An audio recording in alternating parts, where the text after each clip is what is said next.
बोलो श्री कृष्ण भगवान की जय हो। आद्य शक्ति मां पावागढ़ वाली महाकाली मात की जय हो। महाभारतनी कथा सांभळनार सर्वे श्रोताजनों ने भाविक भक्तजनों ने मारा शंकरपुरीना ओम नमो नारायण। आप सर्वे श्रवण करी रह्या छो संपूर्ण महाभारतनी कथामां भीष्म पर्वनो आज 15मो कड़वो सांभळशो। 14मा कड़वामां बळियादेव विशेनी सर्व कथा आप सर्वे सांभळी।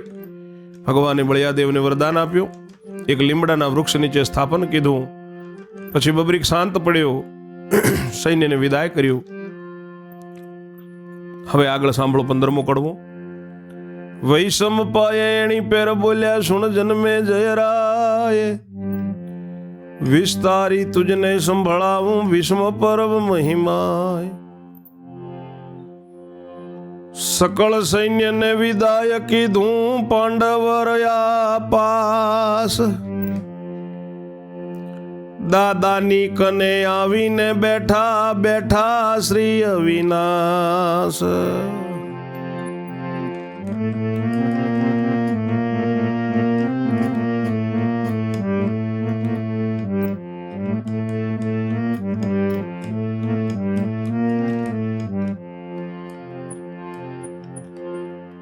तब तंबू थी कौरव आव्या, सो भाई ने कारभारी, भीष्म पितानी पासे बैठा, दादा बोल्या विचारी।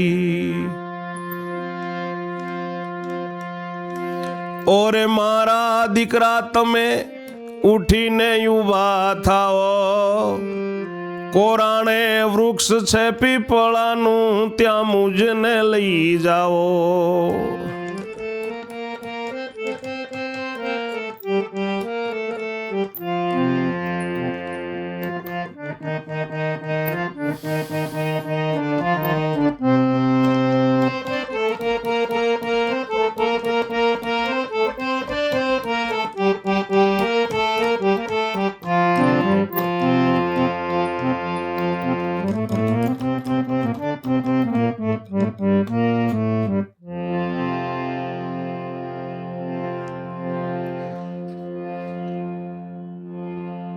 ઋષિ વૈશંપાય કહે છે કે જન્મેજય તને સંભળાવું છું, આ ભીષ્મ પર્વ બધા સૈન્યને વિદાય કર્યું, પાંડવો જોડે રહ્યા, દાદાની કને આવીને ભગવાન પણ બેઠા છે, ત્યારે તંબુએથી કૌરવો આવ્યા, 100 ભાઈઓ ને કારભારી બધાએ આવ્યા, ભીષ્મ પિતાની પાસે બેઠા।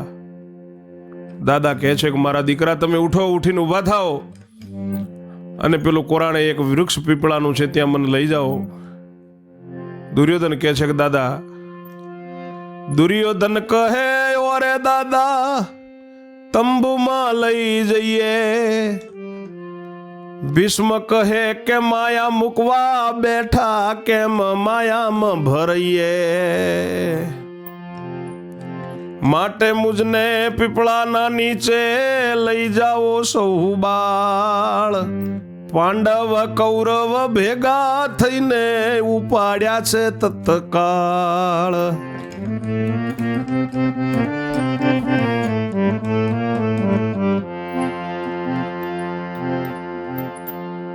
पीपळा नीचे लईने गया, भोय सुवाड़ी दे छे, आर पार बाण निकली गયેલું તે છાતી ઊંચી રહે છે।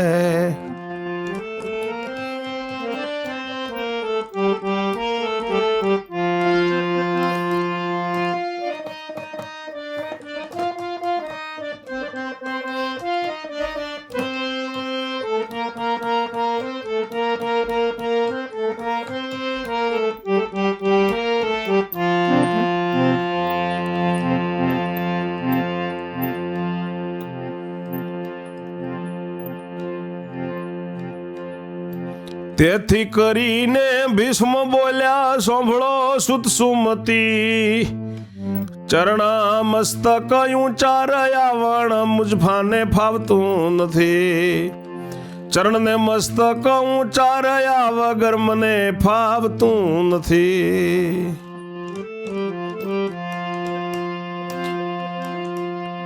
तब दुर्योधन तंबू विषेथी उशिका लईने આવ્યો, ભીષ્મ કહે કે માયાવી વસ્તુ શા માટે મારી લાવ્યો.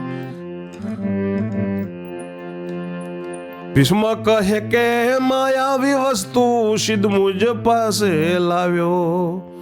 અર્જુન બેટા આપો ઉશિકા તું છે ચતુર સુજાણ. તવે અર્જુને ઊભા થઈ ચડાવ્યું એક બાણ.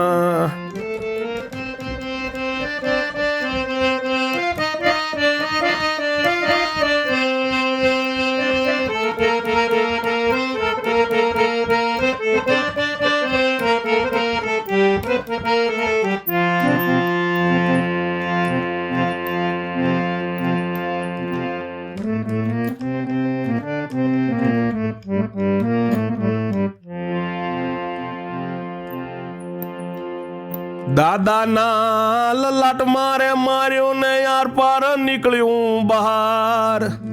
મસ્તક દાદાનું ઊંચું થયું ને બાણ લીધું બીજી વાર.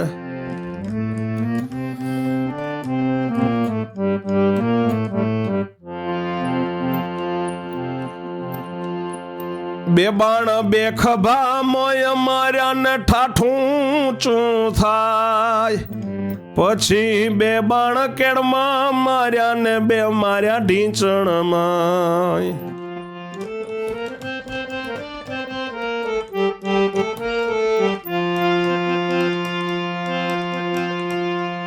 બે માર્યા પગની પાની માને 10 બાણની સચ્ચાઈ. તે બાણ સચ્ચાઈ ઉપર પોઢ્યા પોતે ભીષ્મ પિતાય. તે બાણ સૈયા ઉપર પોઢ્યા પોતે ભીષ્મ પિતાય.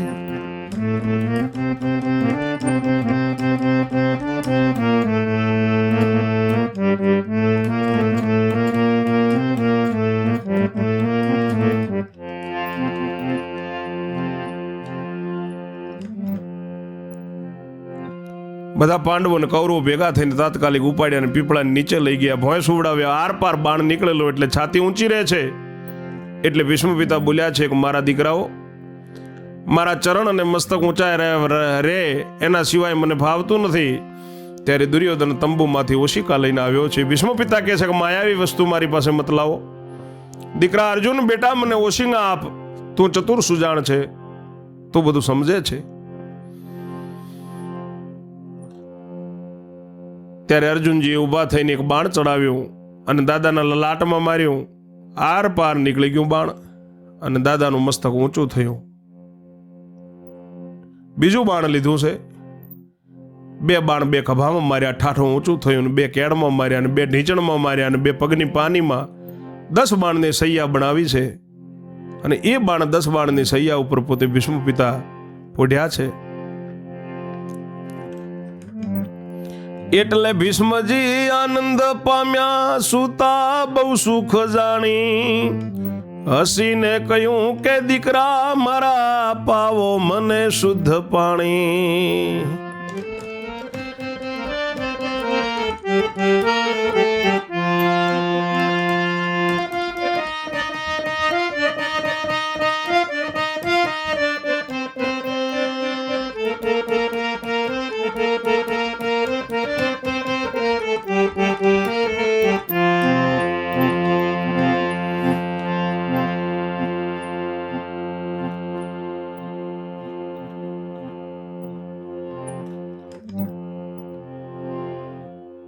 ભીષ્મ પિતા ખૂબ આનંદ પામ્યા, ખૂબ સુખ જાણીને સુતાને હસીને કહ્યું કે બેટા મારા દીકરા હવે મને શુદ્ધ ચોખ્ખું પાણી પાવો.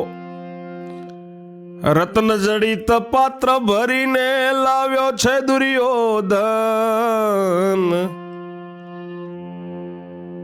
રત્ન જડિત પાત્ર ભરીને લાવ્યો દુર્યોધન.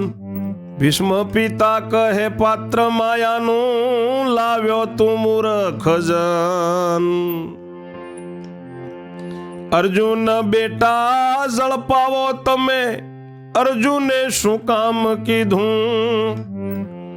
ગંગાસ્ત્રનો મંત્ર ભણીને ધનુષ પર બાણ લીધું.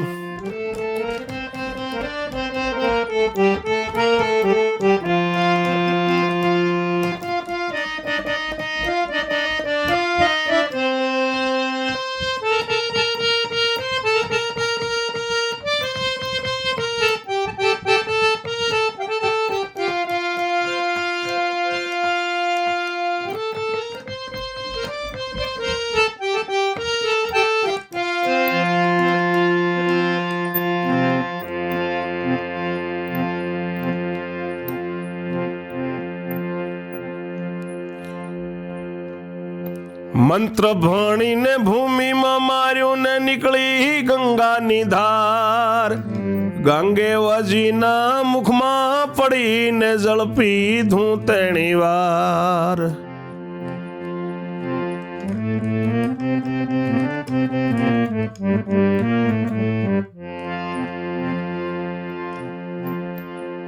ભીષ્મ પિતા કહે સહબાશ બેટા વચન મારું માનો, એક એક ને રાજ્ય આપીને સંપ કરો તો સારું. ધર્મ કહે જેમ કહો તેમ કબૂલ કરીએ અમે, દુર્યોધન કહે આપવા લેવાની વાત ન કરશો તમે.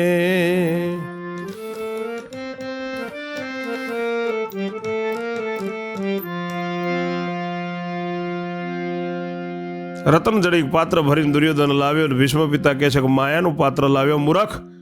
અર્જુન બેટા તમે પાણી પાવો. ત્યારે અર્જુનજીએ ગંગાસ્ત્રનો મંત્ર ભણી ધનુષ પર બાણ ચડાવી અને મંત્ર ભણી ભૂમિમાં બાણ માર્યું એટલે ગંગાજીની ધાર ગાંગેવજીના મુખમાં પડીને જળ પીધું છે. ગાંગેવજીએ પિતામહ ભીષ્મે દાદા કે શાબાશ બેટા, હવે મારું એક વચન માનો, તમે એકબીજાને રાજ્ય આપીને સંપ કરો તો સારું.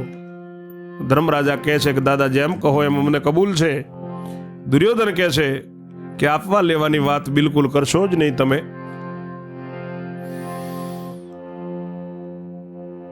ભીષ્મ કહે જાઓ સ્થળે પોતાને જેમ ફાવે તેમ કરજો, ઉપદેશ કરવો વ્યાજબી નથી, મારે કોઈ મારજો ને કોઈ મરજો. એમ કહીને વિદાય કીધા એકલા રહ્યા આપ. તે સમયે દેવદૂત આવ્યા ભીષ્મ કને તદાપ.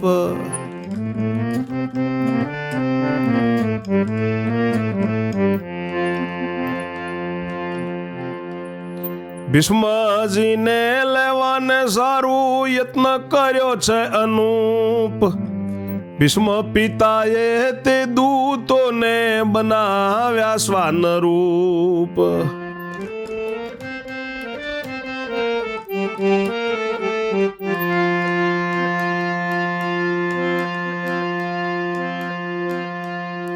દૂતોને કહ્યું 6 માસ પછી મૂકીશ મારો દેહ, ત્યાં લગી શ્વાન રૂપે પાસે રહો શુભ સુખ તે.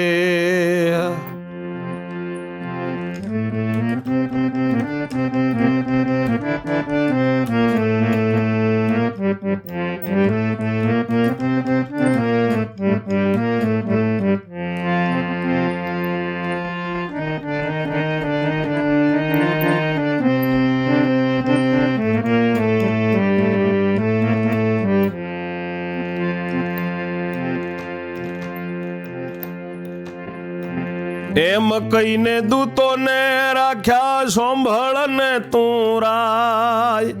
ભીમે હાથી ઉસાળેલા તે હજી આકાશમાં.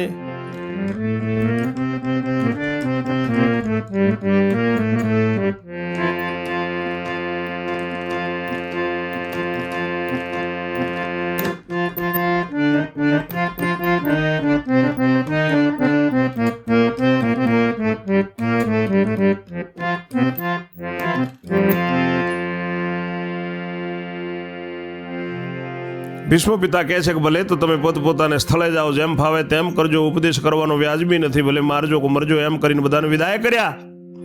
એકલા રહ્યા. તેવા સમયે દેવદૂત આવ્યા અને ભીષ્મજીની જોડે ભીષ્મ પિતાનો પ્રાણ લેવા માટે ખૂબ યત્નો કર્યા. ભીષ્મ પિતાએ કહ્યું છે દૂતોને અને એ દૂતોને પછી પોતે શ્વાન રૂપે બનાવ્યા છે.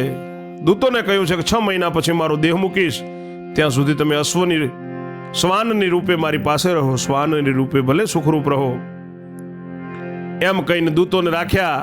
રાજા સાંભળજે, ઋષિ વૈશંપાય કહે છે જન્મેજયને કે ત્યારે ભીમે જે હાથીના ઉછાળેલા મળદા એ હજી આકાશમાં છે. જન્મેજય કહે, ઓ મહારાજા, નાખો છો છાસમાં પાણી, ગપોડા ગોઠવી મૂકો છો કેમ સત્યમાનું વાણી. વળતું વૈશંપાએ બોલ્યા જોતે ધર્યો સંદેહ, ભીષ્મ પર્વની જે બ્રહ્મ હત્યા રહી તારે શીશ તે.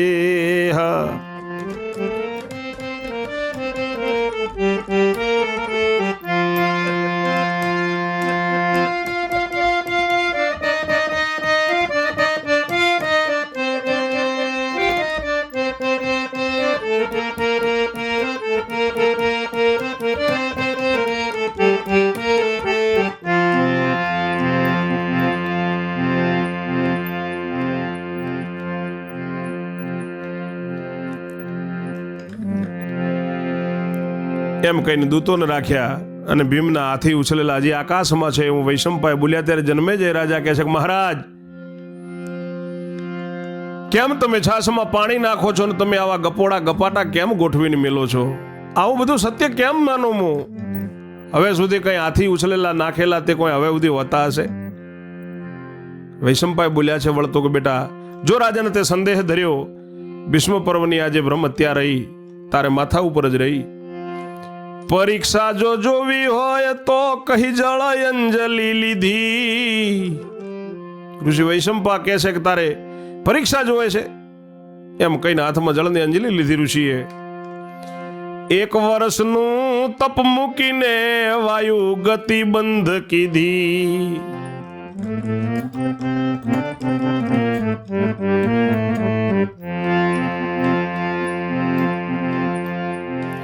એટલે આકાશમાંથી હાથીના ખોખા પડ્યા ધરણ, તે દેખીને જન્મેજય રાયના થરથર ધ્રુજ્યા છે ચરણ.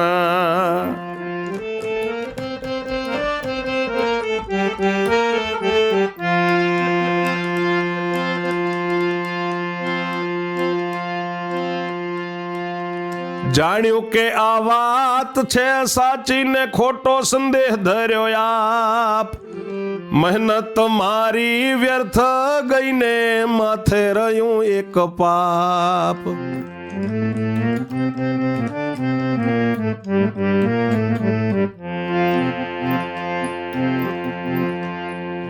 એવું જાણીને રડી પડ્યો ને આંસુ ભર્યા છે લોચન, ઓ મહારાજા ભૂલ્યો ચૂકો મને કરો પાવન. એટલે વૈશંપાએ બોલ્યા કરીશ નહીં અદાપ, કળિયુગમાં તારું વહેંચાઈ જશે ભીષ્મ પર્વનું પાપ. કળિયુગમાં તારું વહેંચાઈ જશે ભીષ્મ પર્વનું પાપ. કળિયુગમાં કથા સાંભળશે કુબુદ્ધિ સંદેહ ધરશે, તેવા જે પ્રાણી તે પાતકમાં ભાગ કરશે.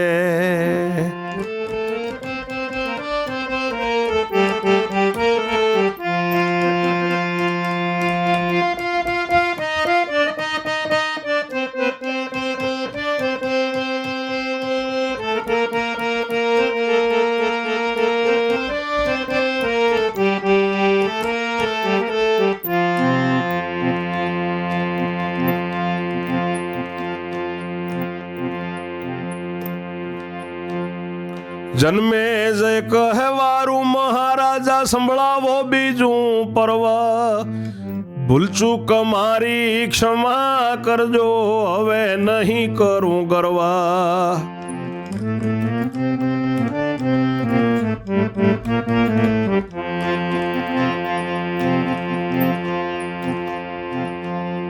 શ્રદ્ધા રાખીને શ્રવણ કરે તેના તો પાતક જાય, નાસ્તિક પણ સાંભળીએ તે પાતક ભોગતા થાય.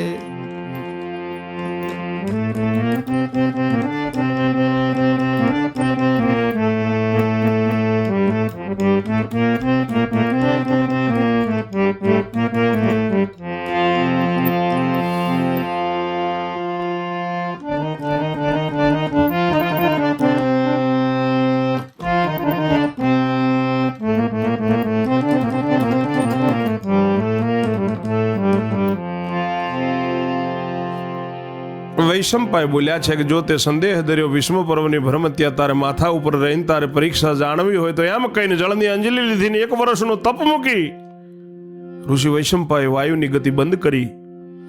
એટલે આકાશમાંથી હાથીના ખોખા ચડેલા એ બધા ધરતી ઉપર પડ્યા. એ દેખીને જન્મેજય રાજા થર થર થર થર થર ધ્રુજવા લાગ્યો. એના ચરણ ધ્રુજ્યા. જાણ્યો કે આ વાત સાચી છે, મેં ખોટો સંદેહ ધર્યો, મારી મહેનત વ્યર્થ ગઈ, મારે માથે પાપ રહ્યું એક ભ્રમત્યાનું. એવું જાણીને રડી પડ્યો. આંસુ લોચન ભર્યા છે, આંખોમાં આંસુ આવ્યા છે કે મહારાજ આ હું ભૂલ્યો ચૂક્યો, મને પાવન કરો, મને માફ કરો. એટલે ઋષિ વૈશંપાય બોલ્યા છે કે કદાપી નહીં કરું, પણ કળિયુગમાં તારો આ પાપ વેચાઈ જશે અને પાપ કપાઈ જશે. ભીષ્મ પર્વનું પાપ કળિયુગમાં કપાશે, કળિયુગમાં કથા સંભળાશે અને જે સંભળાવશે સાંભળશે ને સંભળાવશે સાંભળશે અને સંભળાવતા કે સાંભળતા કુબુદ્ધિ જે જન કરશે કે સંદેહ ધરશે કે આ ખોટું ના સાચું, તેવા જે પ્રાણી જે મનુષ્ય છે તે બધાએ આ પાપમાં ભાગીદાર થશે. જન્મેજય રાજા કહે છે કે ભલે મહારાજ, તમે હવે બીજું પર્વ સંભળાવો, મારી ભૂલ ચૂક માફી કરજો, ક્ષમા કરજો, હવે હું આવું ગર્વ નહીં કરું. આ વિશ્વ પર્વ શ્રદ્ધા રાખીને જે શ્રવણ કરે તેના બધાય પાપ જાય. અને નાસ્તિક પણ જો સાંભળે, નાસ્તિક થઈને ટીકા કરે તો એ પાપનો ભાગીદાર બને. અને જે બને તે દાનની પુણ્ય કરી